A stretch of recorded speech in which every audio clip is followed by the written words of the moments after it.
வாங்க நண்பர்களே, நான் உங்கள் லலி.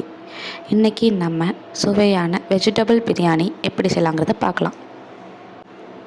அதுக்கு முதல்ல ஒரு கப் அரிசியை எடுத்து வச்சுக்கோங்க. பாஸ்மதி அரிசி.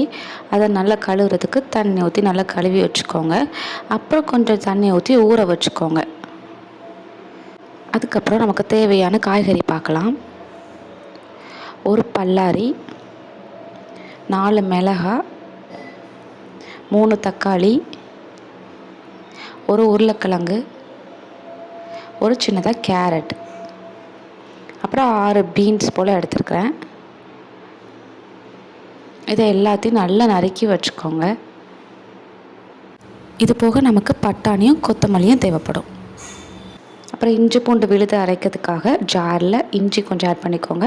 6 பல் பூண்டு, ஒரு சின்னதாக பட்டை, ஒரு அன்னாச்சி பூ, கொஞ்சம் பெருஞ்சீரகம், 4 கிராம்பு, இதெல்லாம் சேர்த்து தண்ணி ஊற்றி அரைச்சி வச்சுக்கோங்க.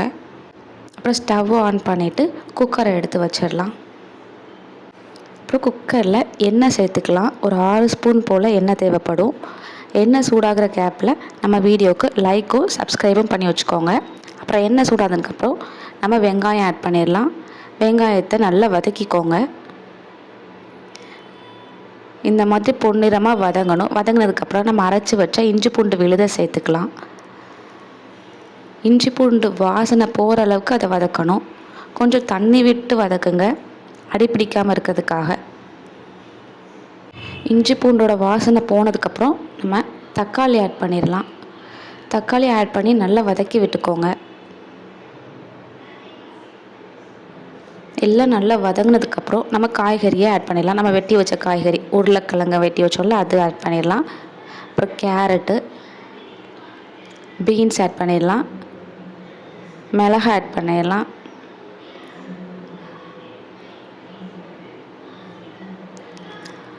எல்லாத்தையும் ஆட் பண்ணிவிட்டு நல்லா வதக்கி விட்டுக்கோங்க. அடி பிடிக்கிற மாதிரி இருந்துச்சுன்னா கொஞ்சம் தண்ணியை ஆட் பண்ணி கூட நீங்கள் வதக்கி விட்டுக்கோங்க. அப்புறம் நம்ம கொத்தமல்லியும் பட்டாணியும் சேர்த்துடலாம்.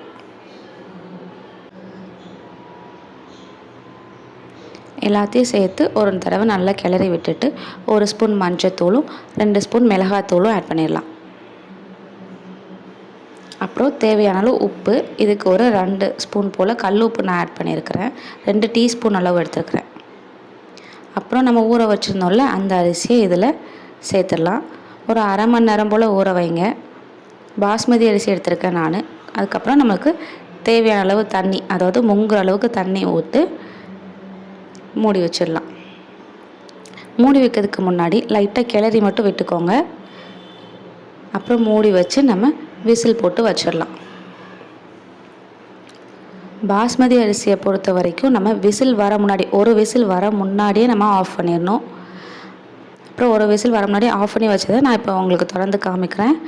பாருங்கள் எவ்வளோ டெலிஷியஸாக ரெடியாக இருக்குது. பார்க்கவே நல்லாயிருக்கு. நீங்களும் இந்த மாதிரி செஞ்சு பார்த்துட்டு எப்படி இருந்துச்சுன்னு கமெண்ட் பண்ணுங்கள். உங்களுக்கு இந்த வீடியோ பிடிச்சிருந்துச்சுன்னா லைக் அண்ட் சப்ஸ்கிரைப் பண்ணிக்கோங்க.